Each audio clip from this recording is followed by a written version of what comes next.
जाते हैं तो उनकी नियुक्ति उनका पक्का है, क्योंकि वैकेंसी है ज़्यादा और अभ्यर्थी कम है उसमें। बीएड वालों को एक मौका है अभी अपनी जो भी लीगल रिकोर्स लेने करने का, या राज्य सरकार या एनसीटी अगर कोई अपने गाइडलाइंस अगर संशोधित करती है, को उनके पक्ष में निर्णय देती है तो उनको एक मौका है। अगर कठिन आ भी गया अगर, तो भी इतनी बड़ी संख्या में कई अच्छे अभ्यर्थी होंगे, क्योंकि अगर प्राइमरी का भी अगर लिया जाए तो इतनी बड़ी संख्या में है तो कट ऑफ मतलब अच्छा होगा। अच्छा दिया, इसके लिए वो भी बधाई के पात्र हैं।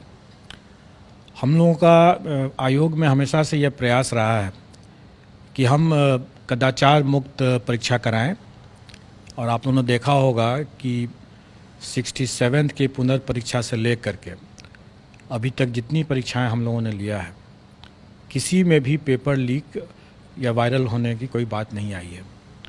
और अब ये बिंदु जो है आप इतिहास अब हो गया हमारे लिए। और आप ये भी देख रहे होंगे कि आज की जो चर्चाएं भी हो रही हैं वो वायरल या पेपर लीक के बिंदु पर नहीं हो रही है।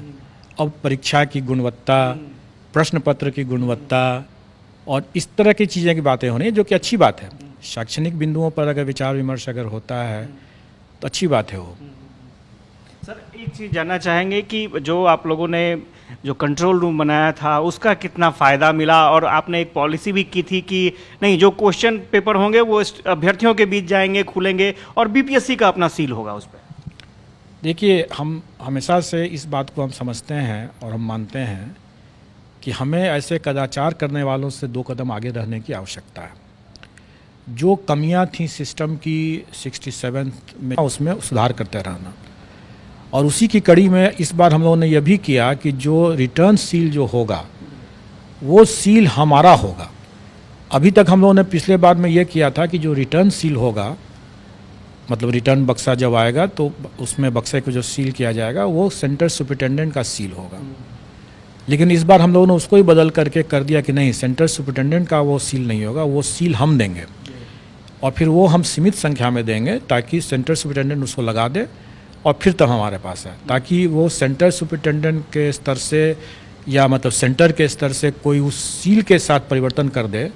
अभ्यर्थियों के समक्ष सील करने के बाद, अभ्यर्थियों के जाने के बाद उसको फिर से खोल करके फिर से सील कर दे, इस संभावना से इनकार नहीं किया जा सकता था। और इसी को देखते हुए ऐसा किया गया कि अब हमारा सीमित संख्या में सील जाएगा और उसी को लगा करके उनको वापस भेजना है। इसलिए अब इसकी भी गुंजाइश नहीं रह गई कि सील तोड़ करके फिर से सील करना संभव अब नहीं है। सर, अब तो इंतज़ार सबको रिजल्ट का है, और जो जानकारी मिल रही है रिकॉर्ड समय में रिजल्ट भी आना है। बिल्कुल, हमारा प्रयास ये है ही कि हम रिज़ल्ट दें। और जैसा मैं मानता हूँ कि 9वीं 10वीं और 10वीं 11वीं 12वीं इनका तो हम रिज़ल्ट जल्दी दे देंगे, पहले दे देंगे और जल्दी दे देंगे। जहाँ तक प्राथमिक कक्षों का बारह है उसके अध्यापक का मामला है, उसमें एक समस्या ज़रूर है जो कि आप सब लोग अवगत हैं इस बात से कि बीएड वर्सेस बीटीसी की जो बातें चल रही हैं, इसमें जब तक वो कन्फ्यूज़न दूर नहीं हो जाता है कि बीएड का क्या करना है, तब तक स्वाभाविक है कि हम बीएड का रिज़ल्ट नहीं दे सकेंगे। लेकिन जो कॉमन मेरिट लिस्ट में जो डिप्लोमाधारी जो आ जाएंगे उनका तो निश्चित रूप से हम रिज़ल्ट निकाल देंगे। बीएड वालों को एक मौका है अभी अपनी जो भी लीगल रिकोर्स लेने करने का, या राज्य सरकार या एनसीटी अगर कोई अपने गाइडलाइंस अगर संशोधित करती है, को उनके पक्ष में निर्णय देती है तो उनको एक मौका है। सर, एक चीज़ और जानना चाहेंगे, एक ट्वीट आपने किया था 9 से 12 तक के अभ्यर्थी जो हैं उनके लिए, बहुत हमारे पास मैसेज आए कि सर से जाकर के पूछिए कि ये जो तैयार रहने की बात है, आप लोग तैयार रहें डॉक्यूमेंट वेरिफिकेशन के लिए, ये क्या है सर? डॉक्यूमेंट वेरिफिकेशन बहुत जल्दी स्टार्ट होने वाला है, और जहाँ तक मुझे अभी ज्ञात है वो हम लोग शायद 4 तारीख से ही शुरू कर दें, 4 सितंबर से। और ये डॉक्यूमेंट वेरिफिकेशन हमारा 11th 12th और 9th 10th और इसका होगा, और इसी में दिव्यांगजनों का भी हम लोग मेडिकल कराएंगे, क्योंकि इसके बिना हम परीक्षा फल नहीं दे सकते हैं। और स्वाभाविक है कि इसमें चूँकि ये ST वाले हैं इसमें, इसलिए सबके सब मैं समझता हूँ कि इसमें बिहार के ही निवासी होंगे, होना चाहिए।